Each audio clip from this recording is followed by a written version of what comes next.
গাছের এই আমগুলো দেখে হঠাৎ মনে পড়লো ভাইরাল সেই কাঁচা আমের ঝুরি আচার। আর একবার যখন মনে পড়েছে না বানিয়ে কি থাকা যায়, তাই আমিও চলে গেলাম ঢিল দিয়ে আম পাড়তে। আর একজন তো গাছের দিকে হাঁ করে তাকিয়ে আছে কখন আম পড়বে। অনেক চেষ্টার পর বেশ কয়েকটা আম নিয়ে বসে পড়লাম আমের সেই আচার বানাতে। দেখো কতটা সুন্দর হয়েছে। তো চলো তোমাদের প্রসেসিংটা দেখিয়ে দিই। প্রথমে আমগুলো ধুয়ে ভালোভাবে মুছে নিতে হবে, তারপর ভালোভাবে খোসা ছাড়িয়ে তা কুচি কুচি করে কেটে নিতে হবে। জানি আমি ভালো আম কাটতে পারি না, তবুও একটু চেষ্টা করলাম ওই আর কি। তো কেমন হয়েছে একটু জানিও। ওই যে বৃঙ্গ টেরেমেরের মতন টেরা বেঁকা হলেও আমিই তো আম কেটেছি, তাই যত খারাপই হোক না কেন আমারটাই ভালো। আম কাটা হয়ে গেলে মা তাতে অল্প লবণ দিয়ে ভালোভাবে ঝাঁকিয়ে নিচ্ছে। এবার রেস্টে রেখে দেবে 2 ঘন্টার জন্য, যাতে আমের মধ্যে থাকা জলগুলো বেরিয়ে যায়। আর এই 7 রকমের মশলা শুকনো খোলায় ভেজে নিয়ে শিলনোড়ায় ভালোভাবে বেটে নিতে হবে। আর এই দেখো লবণ মাখিয়ে রাখা আম থেকে কতটা জল বেরিয়ে গেছে। এবার আমগুলো ভালোভাবে ছেঁকে নিতে হবে, যাতে ওর মধ্যে একটুও না জল থাকে। জল থাকলে কিন্তু আচার নষ্ট হয়ে যাবে। এবার ছেঁকে রাখা আমগুলোর মধ্যে হলুদ, লঙ্কা, গুঁড়ো করে রাখা মশলা আর কালো জিরে দিয়ে ভালোভাবে মিশিয়ে নিতে হবে। তবে এখানেই শেষ নয়, এর মধ্যে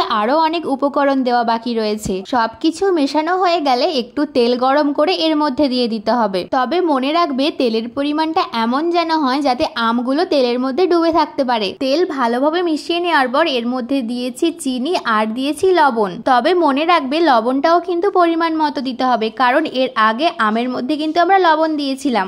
আর সবশেষে যাতে ফ্লেভারটা আরেকটু ভালো হয় তার জন্য অ্যাড করেছি 5 ফোড়নের গুঁড়ো। এবার আচারটি ভালোভাবে ঠান্ডা হয়ে গেলে বয়ামের মধ্যে ভরলেই রেডি আমাদের আমের টক ঝাল আচার। আর এই আচারটি তোমরা বানানোর সাথে সাথেও খেতে পারো, আবার বছরখানেক রেখেও খেতে পারো। এত কিছুর মধ্যে একটা জিনিস তো বলতে ভুলেই গেছি, তোমরা যদি আমার চ্যানেলে নতুন হয়ে থাকো চ্যানেলটিকে সাবস্ক্রাইব করে বেল আইকনটি প্রেস করে দিও। আর আচারটিকে আরেকটু ভালো রাখার জন্য এর মধ্যে অ্যাড করতে হবে 2 শুকনো লঙ্কা। আর আজ আচার বানানোর 3য় দিন। তোমরাই দেখো আচারটা কত সুন্দর হয়েছে। আমি কিন্তু পুরোপুরি তেলের মধ্যেই রেখেছি। এবার তোমরাও ঝটপট বাড়িতে বানিয়ে ফেলো।